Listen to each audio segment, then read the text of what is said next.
आपका हाजमा दुरुस्त नहीं है, खट्टी डकारें आती हैं, गैस अफारे की कैफियत रहती है, या आप जिगर के किसी मर्ज़ में लाहक हैं, या वो ख़वातीन जिनको पीरियड्स आते हैं लेकिन तकलीफ़ के साथ आते हैं, तो अल्लाह पाक ने उनके लिए हमें एक पौधा दिया है जो ज़िम्मेदारों के लिए तो एक जड़ी बूटी है, लेकिन अत्तबाए किराम के लिए एक अद्वियाती पौधा है।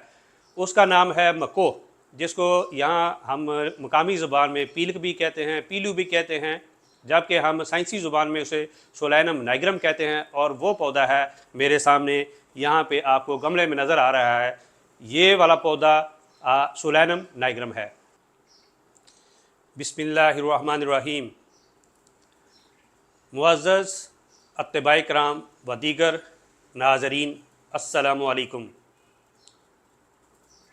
आज हम जिस पौधे पे बात करेंगे उसका नाम है मको। उसको पीलक भी कहते हैं, कुछ लोग उसको पीलू भी कहते हैं, लेकिन साइंसी और तिब्बी किताबों में उसका नाम है सोलाइनम नाइग्रम। वो पौधा अद्वियाती पौधा जिसके बेशुमार तिब्बी फ़वाइद हैं, वो इस वक्त मेरे सामने ये गमले में लगा हुआ है और ये खुद रो है। मैं आपको दिखाना चाहता हूँ कि गमले में मेरे पास ये एक पौधा था, नुमाइशी पौधा, जिसके साथ ये वाले जो दो पौधे उगे हुए हैं ये हैं मको के पौधे। और ये दोनों पौधे, इनमें से एक तो आपने देखा होगा, जबकि दूसरा पौधा बहुत ही कम लोग जानते हैं। और कुदरती तौर पे अल्लाह पाक ने ये गमले में मुझे दोनों इकट्ठे ही दे दिए हैं, इसलिए मैंने सोचा कि आपको इन दोनों की पहचान भी करवाएं और दोनों की अफादियत भी बताएं, ताकि जहाँ पे भी ये किसी को मिलें तो वो इसको महज जड़ी बूटी ना समझें बल्कि एक तिब्बी पौधा समझें। ये वाला जो आपको पौधा नज़र आ रहा है ये मेरा नुमाइशी पौधा था, जो गमले में मैंने खुद नर्सरी से ख़रीद के लगाया था। जबकि इसके अंदर आप करीब से देखें तो दो और पौधे मतवाज़ी तौर पे निकल रहे हैं। ये वाले हैं सोलैनम नाइग्रम, जिनको हम मको कहते हैं। इसको इंग्लिश में ब्लैकबेरी नाइटशेड भी कहते हैं।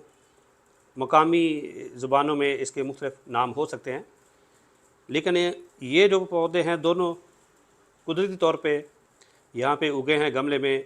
इसमें जो दिलचस्प बात है कि आपने काले वाला तो ज़रूर देखा होगा, ये वाले जो मैं आपको फ्रूट दिखा रहा हूँ, ये गुंचों की शक्ल में हमेशा फल लगता है, लेकिन ये जो सुर्ख वाला था ये बहुत ही कम लोगों ने देखा है।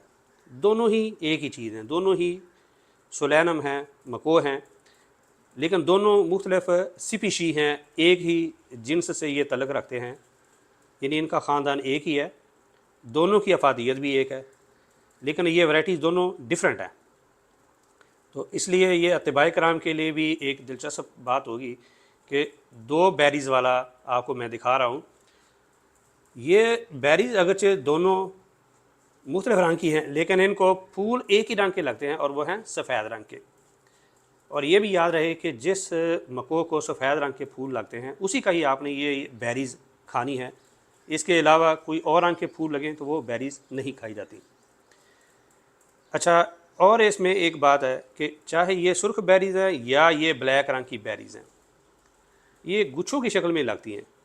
तो जो सफ़ेद फूल वाले मको हैं उनको ये गुच्छों की शक्ल में लगेंगी, जहाँ पे भी आपको ये नज़र आएंगी। जो सफ़ेद फूल वाले नहीं होते उनके ये जो बेरीज़ हैं वो पौधे पे गुच्छों की शक्ल में, गुच्छों की शक्ल में नहीं लगती, इसलिए मैंने कहा वो आपने नहीं खानी। अब इसके एक और चीज़ भी देखें ज़रा मुशाहिदा करते हुए कि कुछ इसके जो पत्ते हैं वो डैमेज्ड हैं, ख़राब हैं, यानी उनको कोई पैथोलॉजिकल इशू है, यानी ये बीमार पत्ते हैं। तो ये जो हम अर्क बनाते हैं मको का, चाहे वो बेरीज लें या पत्ते, इन दोनों को मिक्स करके लें, तो ये पत्ते जो हैं हमें निकाल देने चाहिए जब भी हम अर्क बनाएं, ताकि हमारे पास अच्छा गुड क्वालिटी का अर्क आना चाहिए। अब इसकी जो मैंने आपको पहचान करवा दी है, तो इसके बाद आते हैं इसके दीगर जो फ़वाइद हैं वो मैं आपको बताता हूँ। जी नाज़रीन, अब इसके सबसे पहले मिजाज पे बात करते हैं। तो मको मिजाजन सर्द व तर दूसरे दर्जे में शुमार किया जाता है। आपने इसी सर्दी और तरी की बदौलत ये बेहतरीन anti inflammatory, antioxidant, diuretic, antipyretic कैफियत का हामिल पौधा है।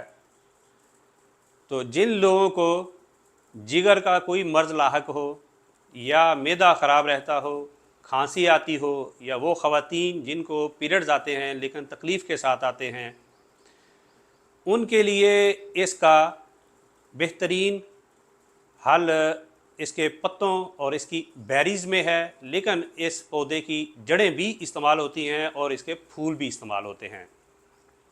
अत्बाई कराम इसको ज़्यादातर खुश्क हालत में इस्तेमाल करवाते हैं, क्योंकि हमें ये बाकी जो इसका जो सीज़न है उसमें तो फ्रेश हालत में अवेलेबल हैं, बाकी सारा साल इसको खुश्क हालत में दस्तयाब होता है और इसी तरह हम इस्तेमाल करते हैं, चाहे इसका अर्क बनाना हो या दीगर कोई नुस्खा जात बनाने हों। इस वक्त इसका सीज़न है तो अक्सर लोग मैंने देखा है खाते हैं तो वो बेहंगम बहुत सारा यक पुष्ट खा जाते हैं। तो उनको ऐसा नहीं करना चाहिए। ये एक इसी वीडियो के थ्रू पैगाम भी है कि एतदाल पसंदी अच्छी बात है। अगर आपने खाने हैं तो थोड़े थोड़े करके खाएं, बाकी जो अगर आपके पास एक्स्ट्रा हैं बच जाते हैं उनको आप स्टोर कर लें, तो रोज़ाना थोड़े थोड़े खा लिया करें। लेकिन एतदाल से ज़्यादा नहीं खाना, क्योंकि इसकी एक जो अहम और प्रॉपर्टी है वो है ये लैक्सेटिव भी है। अगर आप ज़्यादा खा जाएंगे तो दस्त इसहाल लगा जाएगा, क्योंकि इसमें अल्लाह पाक ने एक और फंक्शन भी रखा है, ये कब्ज़ को शाह है। यानी जिन लोगों को कब्ज़ रहती है तो उनकी ये कब्ज़ का मसला भी हल हो जाता है, क्योंकि ये निज़ाम हाज़मा को भी बेहतर करता है। इसलिए एहतियात ज़रूरी है कि जो इसकी बेरीज़ हैं, चाहे वो सुर्ख रंग की हैं या स्याह रंग की हैं, उनको जब भी खाना है इतदाल के साथ खाना है। कि आप कभी भी सेल्फ मेडिकेशन ना करें, अपना इलाज खुद से करने की कोशिश ना करें। हमेशा अपने मुआलिज से अपनी बीमारी डिस्कस करें और उसका इलाज करवाएं। तो ये हैं इसके कुछ चंद एक फ़वाइद जो मैंने बताए हैं। इसके अलावा अगर कोई अत्बाई कराम या दीगर नाजरीन इसके फ़वाइद पर या इसके इस्तेमालात पर या इसके केमिकल कंपाउंड्स देखना चाहते हैं कौन कौन से हैं, तो उनको मैं एक रिसर्च पेपर का हवाला भी दे देता हूँ। वो उसको पढ़ें, और पढ़ना भी चाहिए। जो ख़ुसूसन अत्बाई कराम है और यूनानी जो स्कॉलर्स हैं उनको पढ़ना भी चाहिए, ताकि अपने इल्म में इजाफ़ा करें। वो मैं डिस्क्रिप्शन में भी उस पेपर का लिंक दे देता हूँ। और एक एंड पे और भी जो अहम पैगाम है वो देना चाहता हूँ मैं, कि जब भी हम इसका अर्क बनाएं, चाहे पत्तों से बनाएं चाहे बेरी से बनाएं, उनको पहले आप पौधे से जब ताज़ा उतारते हैं तो उनको धो लिया करें। उनको साफ़ सुथरा अच्छी हालत में लेके जाना चाहिए हमें, ताकि हमें बेहतरीन नताइज मिलें। तो मेरा और आप सब का अल्लाह पाक हामी व नासिर हो। अस्सलामु अलैकुम।